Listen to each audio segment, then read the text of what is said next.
વર્તમાન સમયને ભલે કળિયુગનો સમય ગણાતો હોય તેમ છતાં પણ હજુ માનવીમાં પ્રામાણિકતા જાગૃત છે। વેરાવળ શહેરમાં રિક્ષા ડ્રાઇવિંગ કરી પેટીયું રડતા રબારી યુવાને રિક્ષામાં સોનાના દાગીના તેમજ રોકડ રકમ સહિતનો થેલો ભૂલી ગયેલ માલિકને તેની મત્તાવાળું થેલું પરત કરી પ્રામાણિકતાનું ઉદાહરણ પૂરું પાડ્યું હતું। આ છે ગીર સોમનાથ જિલ્લાના વેરાવળ શહેરના ભાલકા વિસ્તારમાં રહેતો રબારી કરશન રાણાભાઈ હુણ નામનો યુવાન કે જે દિવસભર રિક્ષા ડ્રાઇવિંગ કરી રોજગારી કમાય છે। આ યુવાનને જોતા તેની પાસે કોઈ મોટી મૂડી ન હોવાનું જણાય છે, પરંતુ ના, આ યુવાન પાસે છે પ્રામાણિકતાની અનેરી મૂડી, જે મેળવવી તો કઠિન છે જ, સાથે સાચવવી પણ આકરી છે, પરંતુ આ યુવાને તે કરી બતાવ્યું છે। જી હા, વેરાવળ ખાતે માવતરને ત્યાં આવેલી રાજકોટની પરિણીતા આશાબેન સોલંકી ગત તારીખ 25ના રોજ નજીકના ઉમરી ગામે જવા માટે તેના ભાભી સાથે 80 ફૂટ રોડથી બસ સ્ટેશન જવા માટે આ યુવાનની રિક્ષામાં બેસેલ અને બસ સ્ટેશનેથી ઉતરી ઉતાવળમાં રિક્ષા ભાડું આપી ચાલ્યા ગયેલ અને રિક્ષામાં તેમનો થેલો ભૂલી ગયા હતા, જેમાં અંદાજે 65,000ના દાગીના અને 3,000 રૂપિયા રોકડા હતા। જો કે આ રિક્ષા ચાલકે પ્રામાણિકતા દાખવી પોલીસની હાજરીમાં મુદ્દા માલ પરત કર્યો હતો। તારીખ 25ના સાંજે 6 વાગ્યાની આજુબાજુ જિગ્નેશભાઈ તથા તેના પરિવારજનો ગોલારાણા સોસાયટી તરફથી બસ સ્ટેન્ડ તરફ આવતા હતા। તે દરમિયાન એને એક રિક્ષા ભાડે બાંધેલી, એ રિક્ષા એને બસ સ્ટેન્ડે ઉતારી અને એમનો એક થેલો એ રિક્ષામાં જ રહી ગયો અને રિક્ષા ચાલક ત્યાંથી જતો રહે।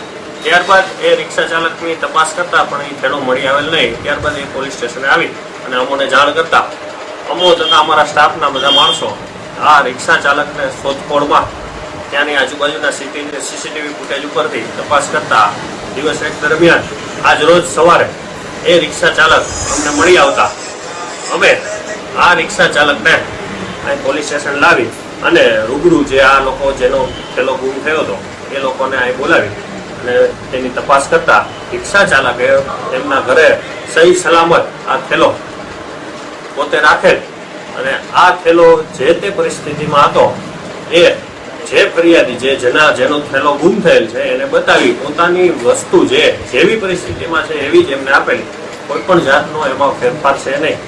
આ રિક્ષા ચાલકની પ્રામાણિકતા ખૂબ જ નીતિ સારી કહેવાય।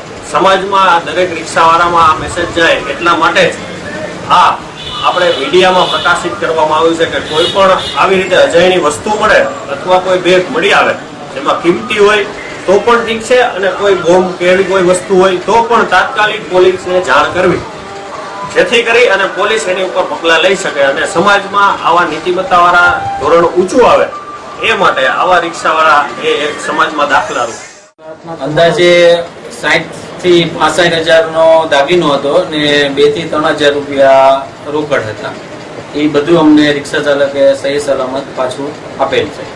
આજના જમાનામાં આવું બહુ ઓછું બને છે કે ભાઈ કોઈ એવો માલ આટલો દાગીનો હોય, રોકડ રૂપિયા હોય ને એ એટલો પરત આપણને પાછો કરે, એવું બહુ આ જમાનામાં ઓછું બને છે। પણ એ બદલ આ રિક્ષા ચાલકની નીતિ બહુ સારી ને ઈમાનદાર વ્યક્તિ તરીકે એની અત્યારે અમને અમારો મુદ્દામાલ સહી સલામત પાછો આપેલ છે। એ બદલ અમે એ રિક્ષા ચાલકનો બહુ આભાર માનીએ છીએ।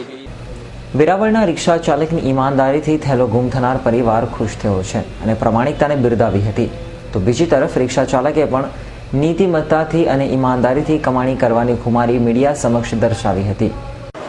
ગોલારાણા સોસાયટીમાં હું ભાડું લઈને ગયો હતો, રિક્ષા લઈને ત્યાંથી પેસેન્જર બેઠા હતા બહેનોને બધા, એ લોકોને બસ સ્ટેન્ડ પેટ્રોલ પંપે જવાનું હતું એટલે મેં એ લોકોને બસ સ્ટેન્ડ ઉતાર્યા છે।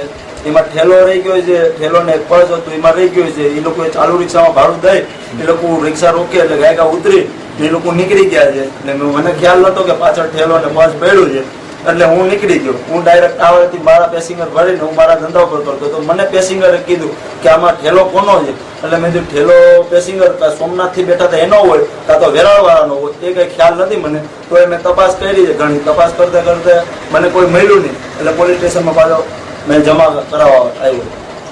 એમાં સોનાની વસ્તુ હતી, પૈસા હતા, 60-70,000નો સામાન હતો એમાં।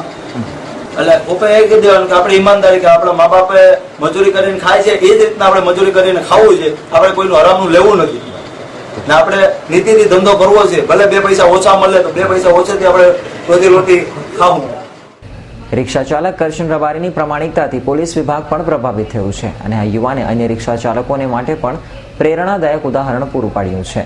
આવી જ રીતે દરેક રિક્ષા ચાલકોએ ક્યારેક પણ કોઈ પણ જાતની અજાણી વસ્તુ મળે તો તાત્કાલિક પોલીસને તે અંગે જાણ કરવાની અને પોલીસે તેનો અનુરોધ કર્યો છે.